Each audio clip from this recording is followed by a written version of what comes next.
7:30. Espacio publicitario. 7:30. El muy buenos días al señor ex vicepresidente de la República, Otto Sonnenholder. Qué gusto verlo y escucharlo, mi querido Otto. Disculpe que le diga Otto ahora, ya que no es vicepresidente, mi querido Otto. ¿Cómo está usted? Buenos días. No nos oye. A ver qué pasó. No nos oye ni nos ve. Ya, sí nos oyó. Hola. Ah, ya, ok, ¿cómo está? Ya estamos al aire, Vicente, buen día. Ahora sí, ya los saludamos con todo el gusto y usted no nos paró bola. No escuché, Vicente, qué pena, no sé por qué. Pero bueno, aquí estamos y contento de escucharlo, Vicente, con buena salud, con buen ánimo. Supe que fue uno más de los que han pasado por esta dura enfermedad, pero en buena hora que está de vuelta y está bien y está pues además trabajando. Me alegra mucho, Vicente, lo estuvimos pensando mucho. Gracias. Gracias a Dios. Y qué gusto escucharlo, mi querido.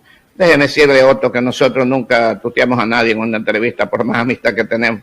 Pero usted ya es familia de hace cuántos años. Su papá, usted, todos sus hermanos.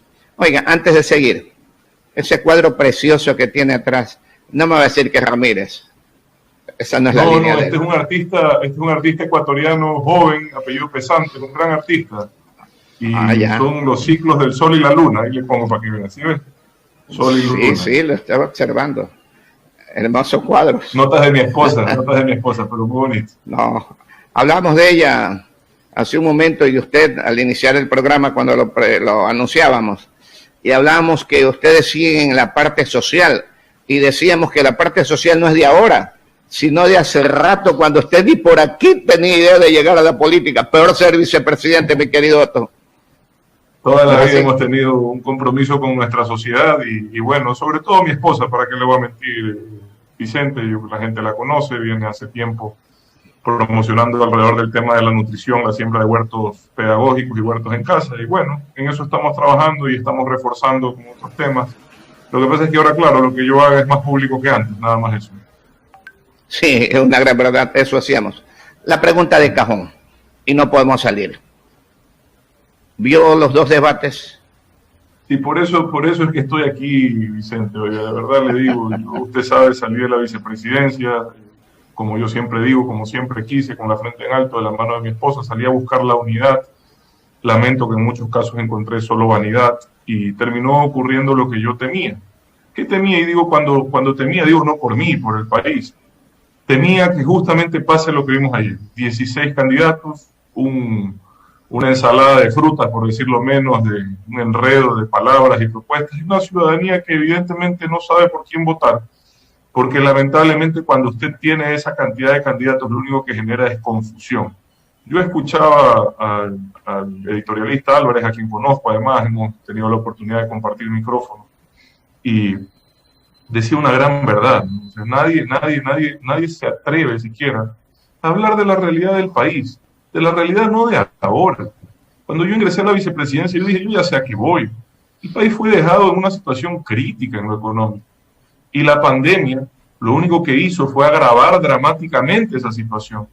Por supuesto que sí, pues la mayor crisis desde la Gran Depresión. Esta es una crisis sin parangón. Por ahí un candidato dijo que iba a reconstruir el país como reconstruyeron Manaví después del terremoto. Yo no sé si era propuesta o amenaza. Dios nos libre.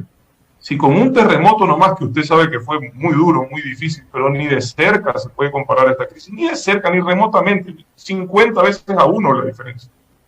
No pudieron, hicieron todo mal como lo hicieron. Imagínense ahora, Vicente, por Dios.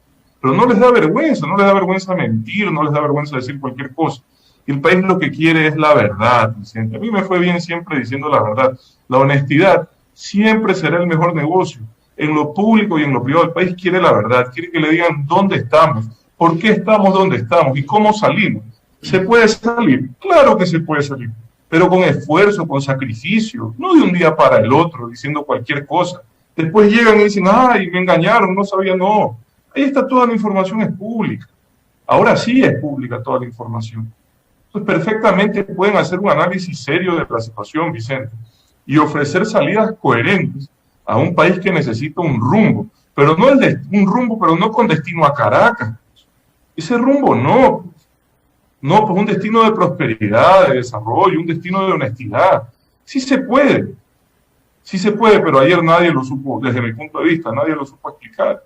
Entonces la gente me dice, me preguntan todo el tiempo, ¿no? 2 preguntas de cajón cuando salgo. ¿Por qué no se lanzó la primera? Ya le he explicado en varias ocasiones. Y la segunda, ¿por quién votamos? Y créame, Vicente, yo todavía no tengo la respuesta. Lamentablemente el debate no me sirve para esclarecer aquello, pero sí me sirve para tener claro por quién no votar. Yo creo que para muchos también, Vicente.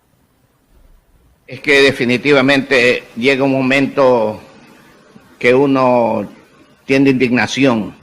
Escuchar a personas hablando de honestidad, quienes están representando a delincuentes que están sentenciados años de cárcel, mi querido Otto, realmente indigna. 25 para las 8.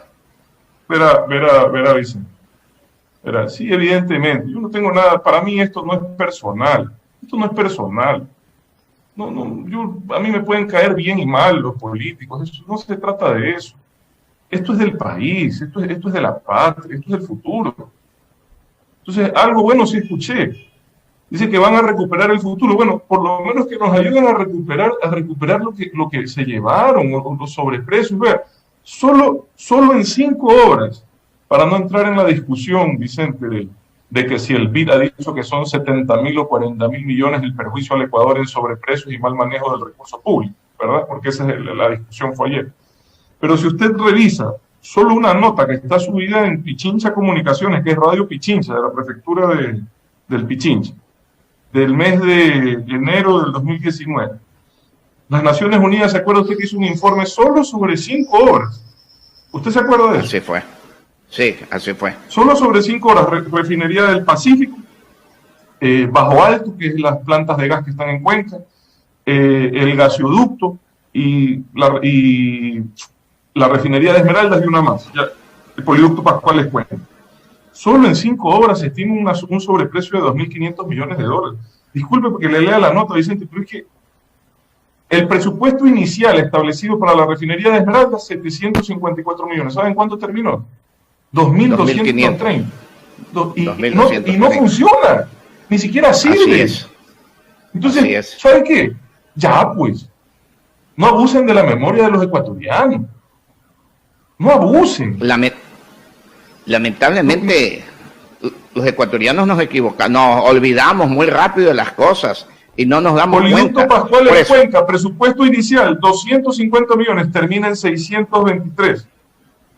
El costo de la planta de gas Bajo Alto, 36 millones, termina en 76. Yo he sido constructor toda la vida, usted sabe, Vicente. Así es. Y por supuesto que uno se puede equivocar presupuestando un proyecto, pero no 2-1, 3-1. Eso ya es incompetencia o de frente corrupción. Y yo creo que raya más en lo segundo que en lo primero. Entonces, ¿cuál es la diferencia? ¿Cuál es la diferencia? Que ahora no hay impunidad. Y quieren decir que porque 4 delincuentes miserables se han robado 5 fundas de muertos en la pandemia, quieren comparar. La diferencia es que ahora responden ante la justicia, pues. Antes se quería justificar esa corrupción. Eran acuerdos entre privados, eran errores de buena fe. Perdóneme, ¿hasta cuándo? ¿Con qué cara? Pero mire, ante esta situación que usted nos ha explicado y todos los ecuatorianos los conocemos, de las 5 obras, 22 minutos para las 8, 22 para las 8, con el economista ex vicepresidente de la República, Otto Sonnenholder, de las 5 obras que usted nos ha anunciado, ninguna está en investigación. Peor que la ley le esté tratando a los que se llevaron el billete, mi querido Otto. No, claro que sí, Vicente. De hecho, hay personas sentenciadas y procesos en Contraloría. Es que esa es la diferencia, pues, Vicente. Antes se quería esconder esos procesos. De las 5 obras que usted anunció. Claro que sí, Vicente. Hay personas detenidas. Bueno, usted lo tiene el señor Alex Bravo de Petroecuador, tiene al expresidente, al exministro también de Energía y Minas, o de Hidrocarburos, perdón. Tiene algunas personas, el ex vicepresidente también está respondiendo ante la justicia, entre otras cosas, por esto. Y otros procesos continúan siendo investigados, Vicente. Pero olvídese, vea, supongamos que no era corrupción, que no, yo dudo, pero yo no soy juez. En algunos casos ya hay sentencia, podemos hablar de que sí. cuando menos tienen un nivel de incompetencia inconmensurable, sin comparación, pues. Y lo más triste, Vicente, esto a mí me da, créanme, me indigna y me da tristeza. Lo más triste es que el Ecuador tuvo una oportunidad cierta de pegar un salto importante, ¿ya?, hacia la prosperidad. Y gran parte de eso fue desperdiciado por incompetencia, por corrupción, por mala fe. ¿Por qué? Porque para ellos, e inclusive lo que más yo lamenté siempre, es que para ellos, le decía Vicente, todo esto se ocultaba debajo de la alfombra, porque le hacía daño al proyecto político. O sea, para ellos el proyecto político era más importante que el país. Eso no tiene perdón de Dios, eso no tiene justificación. Yo no digo, créame, el que dice, en mi gobierno no robarán. Bueno, uno puede ser honesto, yo puedo hablar con autoridad de aquello. A mí nadie me puede señalar por nada. Uno puede ser honesto. Eso no significa que abajo tuyo no roben. Puede ocurrir, ¿ya? Y tú no puedes culpar a una autoridad directamente sin evidencia. Pero lo cierto, Vicente, la gran diferencia, la corrupción sigue en el Ecuador, no hay duda. Va a seguir, no hay duda, porque eso es un problema estructural, de formación, de educación. Pero lo cierto, la gran diferencia es que debe de haber transparencia y no puede haber impunidad. No se puede justificar a la corrupción alrededor del concepto de que hay que defender un proyecto político. Eso no tiene perdón de Dios. Ese es un cambio trascendental, Vicente. Es una gran que hay que sostener y mejorar. Y de eso, en los dos debates, nadie dijo nada, mi querido Otto. Perdón, y déjeme abordar una serie de mentiras, Vicente. Con todo el respeto, yo no sé cómo nadie se levanta y dice, oye, ya, pues ya pare, ya no mienta. El señor Arauz se llama, el señor dice que ha negociado 5 millones de vacunas con el presidente de Argentina, Fernández, ¿verdad? Entonces, yo no sé si alguien le ha explicado a él o si el señor Fernández le vio la cara, ¿verdad? Porque cuando él dice que las vacunas son las del laboratorio AstraZeneca, que es en coordinación con la Universidad de Oxford, ¿ya? No tiene nada que ver el gobierno argentino, nada que ver, Vicente, nada que ver. Lo que ha ocurrido es que un laboratorio argentino, ¿ya?, de biomedicina, está en capacidad y ha hecho un acuerdo para empezar a producir esas vacunas. Pero es un acuerdo privado entre ese laboratorio y el laboratorio AstraZeneca y la Universidad de Oxford. No es algo de lo cual pueda disponer el señor presidente de Argentina. Entonces, venir a engañar al Ecuador, si ya va a empezar así, si ya de frente miente, si así empezamos, dígame cómo vamos a terminar, Vicente. Ya el Ecuador tiene un convenio con AstraZeneca preliminar por alrededor de 2,5 millones de vacunas, que equivale a 5 millones de dosis.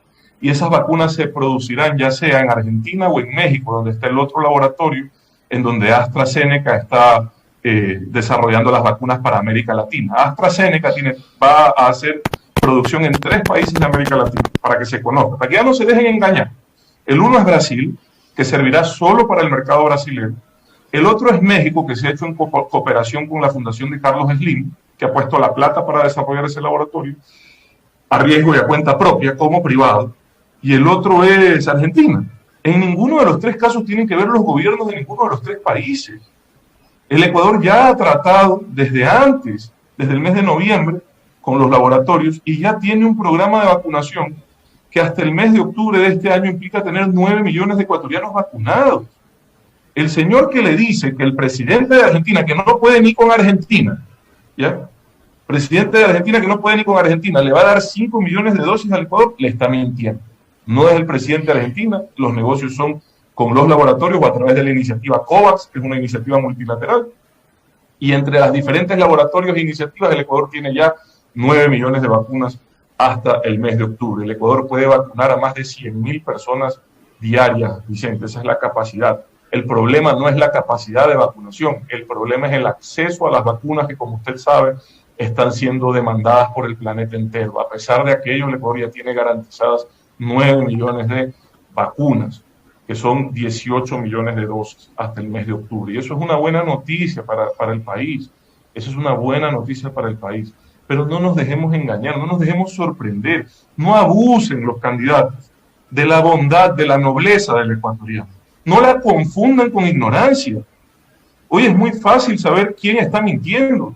Solo ingresen a internet y vean si es que el gobierno de Argentina es dueño de algún laboratorio que pueda fabricar o tiene la capacidad de entregar. Y por último, ese laboratorio de Argentina recién va a entrar en operación alrededor del mes de junio o julio.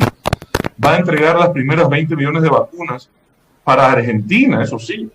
Y luego, muy adelante, va a poder hacer las cantidades de alrededor de más de 100 millones al año que se necesitan para la región. Entonces, vamos con la verdad. No le tengamos miedo a la verdad. Esa es la verdad, Vicente. Dijo varias veces, perdóneme, disculpe que entre en esto. Es que yo sí he estado adentro, yo sí sé cuál es la situación. Yo sí conozco cuál es la realidad del país. Y no tengo necesidad de mentir. ¿Y desde cuándo uno se puede presentar ante una autoridad internacional? Desde el mes de marzo arranca la vacunación masiva en el Ecuador. Usted puede entrevistarla a la señora María Gloria Alarcón, porque esto es se ha hecho un esfuerzo entre el sector público y el sector privado para poder cumplir con esto. Ella está liderando esta iniciativa y lo está haciendo muy bien. Acabo de conversar esta mañana con ella para ratificarle esta información. Además es información que está disponible en el Internet. Otra gran mentira, Vicente, dice, el Ecuador pagó en plena pandemia, prepagó 2.000 millones de dólares. Prepagó 2.000 millones de dólares en plena pandemia. Y usted dice, Dios mío, qué miserable, si no ha habido plata, ¿cómo van a hacer eso, verdad? Entonces empiezan. Lógico. La vida sobre la deuda. A ver, señor, ¿qué prepagó el Ecuador? ¿Qué prepagó el Ecuador? El Ecuador prepagó, ni siquiera prepagó, porque vencía en abril la operación, sino que habían descontado el dinero en noviembre del 2019 y pero se hace un descuento con anterioridad. Una operación del gobierno anterior, Vicente, con el Credit Suisse y el Goldman Sachs, no sé si usted se acuerda, que entregaron el oro a cambio de un crédito. Claro, ¿Se acuerda de eso? Claro, ya. Así es la reserva de oro que teníamos. Entregaron 1.000 millones de dólares de oro a cambio de 500 millones de dólares de crédito aproximadamente. ¿Ya?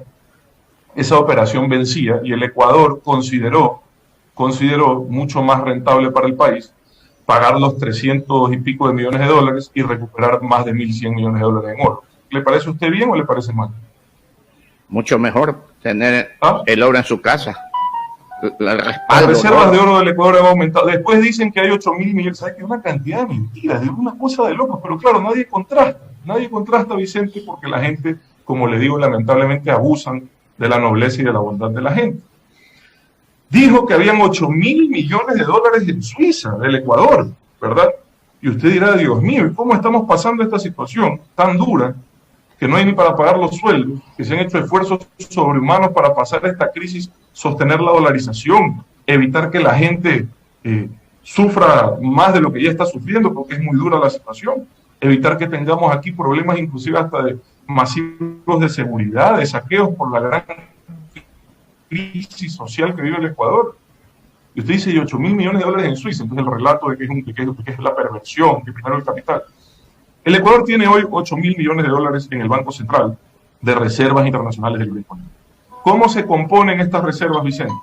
Se lo digo así un poco para que la gente sepa. Alrededor de 4.300, 4.400 millones son los depósitos de todos los ecuatorianos, de las instituciones públicas, de los gobiernos autónomos descentralizados. Los depósitos, ¿ya? Es decir, más de la mitad. 1.800 millones de dólares es la reserva de oro. Esa sí está en Suiza. Siempre ha estado. ¿Por qué? Por razones de seguridad física y de seguridad jurídica.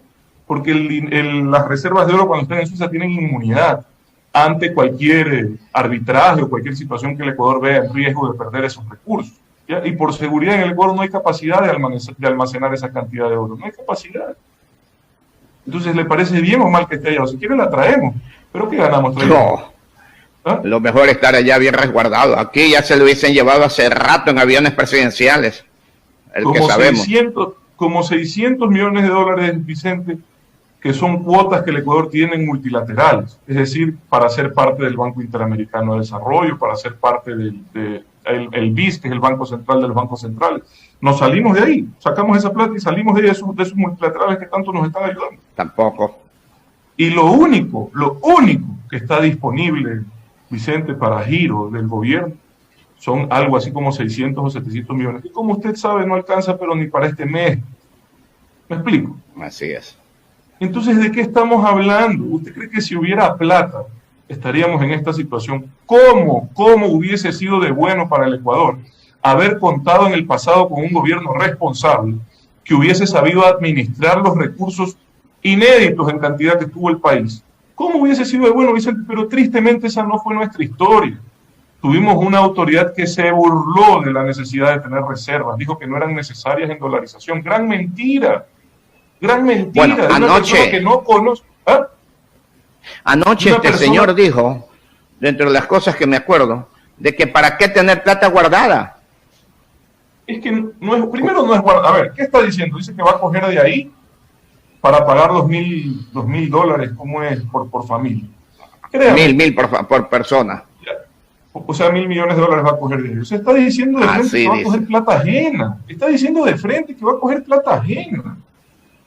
Eso está diciendo. No está diciendo voy a convencer a los bancos que inviertan en mi gobierno este dinero de los depositantes que yo les voy a devolver así. Usted no lo va a coger. No creo yo más bien creo que falta de conocimiento. Solo para y ojo, yo no critico la iniciativa, Vicente, de entregarle recursos a quienes más necesitan en esta situación. De hecho, cuando estuve al frente de la pandemia, en los meses de abril, sobre todo, que fueron los más duros, y mayo, se duplicó en el Ecuador, se duplicaron las transferencias de asistencia social. Se creó el bono de contingencia por la emergencia, se creó un bono de nutrición y se aumentaron los beneficiarios del bono de desarrollo durante los 3 meses que estuvimos encerrados en casa. ¿Ya? Entonces, yo no critico la idea, ¿ya?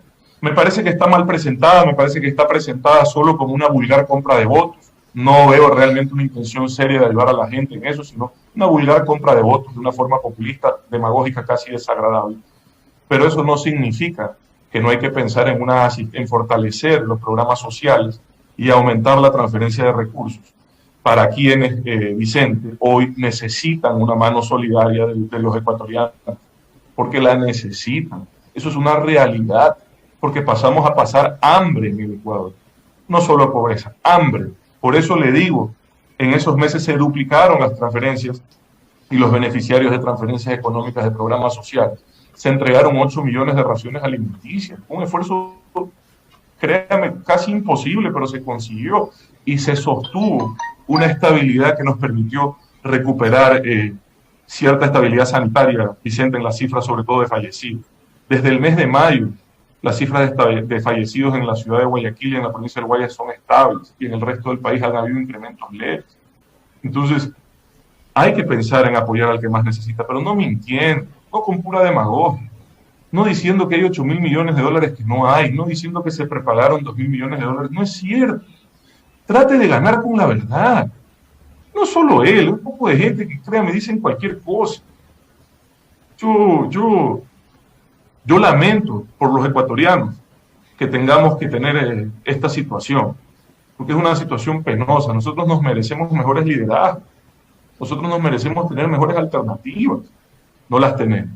Y es penoso que en este ambiente quieran abusar, insisto, de la memoria de la gente.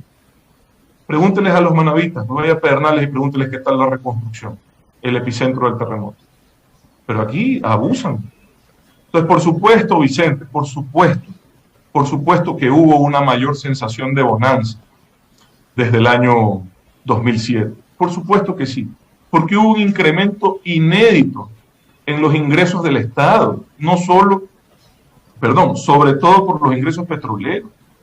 Entonces, pero ese dinero, lamentablemente, en vez de usarse para hacer un cambio sostenible, real, que nos permita a los ecuatorianos soñar con un mejor futuro, que nos permita tener esperanza, se utilizó para hacer política y para despilfarrar en su gran mayoría. Y claro, se genera una sensación de bonanza, pero no es sostenible. Ya en el 2016 y 2017 usted vio, antes de que cambie de gobierno, que no era sostenible. ¿Cómo estaban las cifras de popularidad del expresidente esa fecha? Ya estaban bajas, ya se le había acabado la plata, ya se había comido todo. Ya nos ingresaron en esta forma agresiva de endeudamiento de mala calidad, de la cual no se puede salir nada. Nadie dijo cómo van a reducir el déficit fiscal. Yo sé que no es un tema popular, que la gente no... Casitas. Nadie dijo, perdón. Me acuerdo tanto de las supuestas casitas que construyeron en Cuba para el pueblo pobre cubano, mi querido Otto, donde no teníamos. Bueno, imagínense, si hubiese sido tan bueno el modelo cubano, no hubiesen necesitado de nuestra ayuda. Un modelo tan fracasado como el venezolano, tan fracasado como el argentino. Yo les estoy sobre todo hablando de Venezuela y Argentina, dos países que fueron los más ricos de la región. Argentina fue de los países más importantes del mundo en materia económica. Vea cómo está hoy. ¿Consecuencia de qué? De este modelo del pan para hoy y hambre para mañana. Oiga, Vicente, es cuestión de ver la historia, no hay que inventarse nada. Y a ellos no les da vergüenza identificarse con el modelo. A ellos no les da vergüenza decir que Maduro es lo más bacán. Converse con uno de los venezolanos, de los 500.000 que están en el Ecuador, pregúntele qué tal le fue con Maduro. Pregúntele. Al principio... Si le fuera bien. Yo no sé si le fuera bien no estuviesen por acá.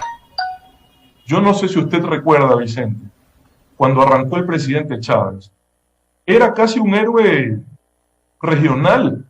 ¿Por qué? Porque se dedicó a malgastar ese dinero del país con mayores reservas petroleras del mundo. ¿Ya? Se lo dedicó a malgastar. Entonces la sensación de fiesta, de bienestar, de bonanza. ¿Para qué? Para terminar donde están ahorita. Yo ya sé cómo empieza. Yo ya sé cómo termina. No quiero ver cómo termina en mi país. Se ha logrado con dificultad detener ese camino hacia allá, pero no se ha cambiado todavía el destino. Aquí estamos dolarizados, tenemos que cuidar la dolarización, no podemos permitir la irresponsabilidad en el manejo de los recursos del Banco Central. Vea cómo insisten en que el Banco Central sea casi la caja chica del gobierno, están molestos porque se les quiere dar independencia. El Banco Central es el que cuida tus depósitos, tu plata, es el que estabiliza la dolarización. Usted le va a quitar los recursos, se los va a entregar a un irresponsable. ¿Sabe cómo termina esa historia, Vicente? Yo sí sé cómo termina. Termina en feriado bancario, termina en desdolarización. ¿Qué van a hacer con la seguridad social? Yo me pregunto, Vicente, porque los escucho nomás que siguen ofreciendo. Nadie les ha dicho que el modelo de la seguridad social del Ecuador ya no es sostenible. Que la corrupción, la mala administración, la demagogia han hecho que esa institución hoy no pueda pensar en un futuro a muy largo plazo como está planteada. ¿Qué van a hacer? ¿Usted escuchó a alguien decir eso? Explicar. Nadie dijo nada de eso. Nadie habló de ¿Qué van a hacer para reducir el déficit fiscal? Usted, cualquiera que nos escucha aquí en Radio Sucre, Vicente, sabe que usted no puede gastar más de lo que le entra por un periodo muy sostenido, ¿verdad? Usted puede hacerlo un mes, 2 meses, un año. No lo puede hacer 10 años. Así ¿En es. qué termina eso, Vicente? ¿Ah? En quiebra. Ya. Entonces, el déficit fiscal del Ecuador, que se había logrado reducir con grandes esfuerzos, que yo sé que fueron duros, porque a nadie le gusta ver cómo desde el Estado se toca reducir el gasto, además tiene efectos en la economía. Y si usted sigue gastando desde el Estado, en alguna forma sostiene la economía. Pero no lo puede hacer a riesgo de perder la dolarización. Usted puede gastar más de lo que le entra 1 año, 2 años, 3 años. Al 4.º año tiene que empezar a equilibrar las cuentas. Usted empieza a prestar cada año. O sea, cuando usted gasta más de lo que le ingresa, eso es el déficit, ¿verdad? Cuando usted gasta más de lo que le ingresa. Usted presta, ¿verdad? 1 año presta. Al 2.º año ya le prestan más caro. Al 3.er año ya está en el chul. Al 4.º año ya nadie le presta. ¿Qué pasa? Ni lo mira. Ya. ¿Qué pasa al 4.º año cuando ya nadie te presta? En el caso de un gobierno como el ecuatoriano que no puede y no debe, gracias a Dios, de imprimir dinero. Porque lo que es la impresión de dinero es la transferencia de la miseria a los más pobres. Estás empobreciendo ya a un ciudadano que tenía un salario de miseria. Ve a Venezuela, $2, $1 el salario básico. Ve a Argentina, $60 o $70 el salario básico. Una vergüenza. Entonces, eso es la devaluación. Y le decía a Vicente, ¿qué pasa como gobierno sin moneda propia? Cuando usted ya no accede a fuentes de financiamiento y no ha ajustado sus cuentas. Ya no le presta. Billetes. No le queda más que buscar, porque usted, claro, usted no puede ya no pagarle a los médicos, no puede no pagarle a los policías, no puede no pagarle a los profesores. Y si no tiene dólares, ¿con qué le paga? Y si nadie le presta, ¿con qué le paga? Y el Ecuador está al borde de que nadie le quiere prestar, pues. Así estaba desde que yo ingresé. Por eso empezamos a obtener créditos a unas tasas absurdas. Y hoy que se está haciendo lo responsable, que es conseguir créditos al 3%, a largos plazos, con tasas, con años de gracia, critican. ¿Qué quieren? ¿Volver al 10-12% de tasa? Entonces, o nadie nos va a prestar, Vicente. Y cuando nadie nos preste, ¿cómo pagamos las cuentas? Entonces ahí se empiezan a inventar los mecanismos de emisión sin respaldo, de los cuales ya ha hablado el señor Aranza. Se empiezan a inventar esos mecanismos. Ahí dijo, es que la plata se hace sola, creo que dijo, no necesita respaldo, por Dios. La plata, el único que sabe hacer plata sola es el ladrón. Todos los demás tenemos que trabajar. ¿Ah? ¿Qué universidad le enseñó esos principios, mi querido Otto? Vicente, yo creo que es mucho libro y poca vivencia. Y no le digo, y el señor dice que yo soy especialista en finanzas públicas, no parece. ¿Ya? Es que yo he estado en el sector público, tristemente en el momento equivocado, mala referencia en el tiempo en el que estuvo en el sector público. Pero mala Dios referencia, quiera. que se busque una mejor referencia. Con todo el respeto, Vicente, el país tiene una salida, tiene un camino, siempre lo va a tener, porque somos gente capaz, somos gente decente en la mayoría, pero ese no es el camino. Ya lo transitamos, estuvimos al borde de estrellarnos por ese camino, estamos tratando de salir de ese camino. Ojalá lo consigamos, ojalá hagamos conciencia a los ecuatorianos, Vicente. Así no se puede. Para finalizar, mi querido Otto, tenemos 8-1. La última pregunta. ¿Va a ser en el futuro, como se rumora, candidato a alcalde de Guayaquil? ¿Usted cree, Vicente, que es momento para hablar de eso? La gente tiene los políticos tienen un terror de que yo participe. Una cosa increíble. Un terror, andan preocupados. No se preocupen por mí, preocúpense del país, preocúpense de la ciudad. ¿Ya? No se preocupen por mí. Yo ahorita estoy haciendo lo que dije que iba a hacer. Salí a buscar unidad, como le dije, encontré lamentablemente en muchos casos vanidad. En otros no, debo de reconocer. Y ahora dije que iba a evitar que el Ecuador vuelva a ese camino del despilfarro, de la corrupción. ¿Ya? Y no es que todo fue malo, Vicente. No es que todo fue malo. Es verdad, no todo fue malo. Pero para mí, ya solo saber que fue un camino en donde la corrupción estaba casi institucionalizada ya justifica. Solo eso ya justifica. Al margen de todas las irresponsabilidades, las incongruencias, las diferencias ideológicas. Ya solo eso justifica no apoyar para mí y darle la oportunidad a alguien más. Bueno, yo creo que ya sabemos. En la mano. Hagamos en la mano de ustedes. memoria, el camino del autoritarismo, de la demagogia, salgamos de ahí. Yo siempre decía que yo no soy un candidato porque digo la verdad. ¿Ya? Yo no sé mentir. O sea, usted a mí me pregunta de los subsidios y usted me ha preguntado, yo le digo lo que pienso. Usted me pregunta del déficit fiscal, yo le digo lo que pienso. Porque es lo que pienso, pero a mí me ha ido bien diciendo la verdad. Y mi verdad va acompañada de la intención de que el país salga adelante. Porque verá, ya basta de comer cuentos. El cuento no quita el hambre, Vicente. Ya si no hemos aprendido que el cuento no quita el hambre, no nos depara un buen futuro. Yo soy sincero. Definitivamente. Entonces, Vicente, es sencillo. Busquemos la verdad, exijamos la verdad, busquemos sinceridad. Cuando empecemos a vivir la verdad, vamos a encontrar un camino. Antes de eso, no. Ok, mi querido Otto.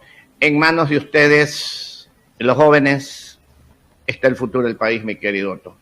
Ya nosotros vamos de bajada, es normal y lógico, pasando los 70 años ya de edad, pero en manos de ustedes está el futuro. Y con gente con este criterio, como el suyo y el de muchos que están alrededor suyo, realmente que logren en su momento cambiar el país. Dios quiera que así sea, mi querido Otto, porque si no, ¿qué le vamos a dejar a nuestros hijos y a nuestros nietos más que todo ahora, mi querido Otto? Así es, Vicente, es responsabilidad de todos, sin embargo, y bueno, yo, como siempre digo, agradeceré haber tenido la oportunidad de mostrar que se puede hacer un servicio público coherente, decente, con capacidad, y evidentemente también les recuerdo a todos los jóvenes del país, Vicente, y permítame que me le robe que le quite un minutito más. Vea, los políticos en el Ecuador, Vicente, sin generalizar, pero muchos de ellos, se han dedicado a convertir a la política en una cloaca. ¿Para qué, Vicente? Lo hacen intencionalmente, para ahuyentar a los buenos y atraer a los malos. No le tengan miedo a meterse a servir al país.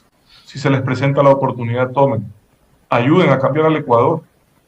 Sí se puede, pero si todos asumimos un compromiso de hacerlo con responsabilidad, con honestidad, con trabajo, con austeridad.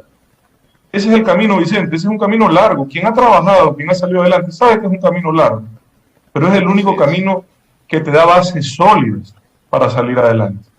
Todo lo demás son percepciones y sensaciones de bienestar que lo único que terminan haciendo es cavando más hondo el hueco y después es más difícil salir. Entonces evitemos eso, huyámosle a eso. Gracias, Vicente. Gracias a usted, mi querido economista. Lamentablemente el economista Calderón le tenía preguntas, pero el tiempo se nos vino ya muy corta. Disculpas, economista, un abrazo, gusto escucharlo, economista Calderón. Qué pena no lo dejé hablar. Saludos cordiales, mi querido Otto. Saludos. Oiga, pero no, es que usted me deja con una inquietud enorme. Perdóneme, licenciado, sé que tenemos que ir a la pausa. Pero ese último minuto de reflexión suya no es un boomerang. Cuando usted mismo dice, no le temamos actuar en política, casi que no nos ahuyentemos, y usted no participa, con toda la claridad meridiana, conceptual que tiene de lo que ocurre en el país. No siempre se nos ha enseñado de que la patria es primero, mi querido Otto. Así es, economista, yo estoy de acuerdo con usted. Y lamentablemente puede ser que en algún momento yo, ojalá Dios no quiera, me tenga que arrepentir de la decisión que tomé. Nunca estuvo en mis planes ser candidato. Vicente lo sabe. Nunca estuvo en mis planes ser candidato. Pero no es que es independiente de eso, Otto. O sea, no está en mis economista, planes. déjeme si terminar el solo país la va a un reflexión. despeñadero y yo tengo la claridad, porque usted mismo lo ha expresado en esta entrevista, es difícil, pero no imposible. Entonces, ¿por qué no asumir las riendas del potro para tratar de domarlo? Y Dios quiera llegue ese momento, economista. Yo le decía, yo salí a buscar unidad desde el desprendimiento. Yo no salí a buscar la unidad de la vanidad de todos alrededor mío. Traté de mostrar desprendimiento alrededor de la posibilidad cierta, además, porque las encuestas estaban claras, la posibilidad cierta de llegar a la presidencia. Pero también es cierto, economista, que yo quiero construir un camino mucho más ordenado. Yo no había, como no había estado en mis planes ser candidato, yo no había construido el equipo lo suficientemente grande, porque tengo un buen equipo alrededor mío, pero lo suficientemente grande como para asumir tamaña responsabilidad. No había desarrollado listas de asambleístas, que yo creo clave en esto. Nadie habla de eso, listas de asambleístas. Pero el camino hay que trazarlo y hay que construirlo paso a paso, es lo que he dicho aquí. Y yo no he rehuido ni he renunciado a la vida pública.